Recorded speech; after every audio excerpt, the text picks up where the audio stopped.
think it will. But that not really depend on her only, it's depend on her students because it's not like the students always with her. So like we have our own mind. At home we do this, at home we do that. So I think it's not really depends on her only. Because switching can happen in a lot of environment. It's not only because of her. So it does affect the students if the students make her as an example. More questions?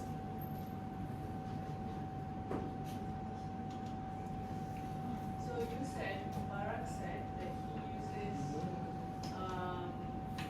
Nigerian when needed. What does that mean?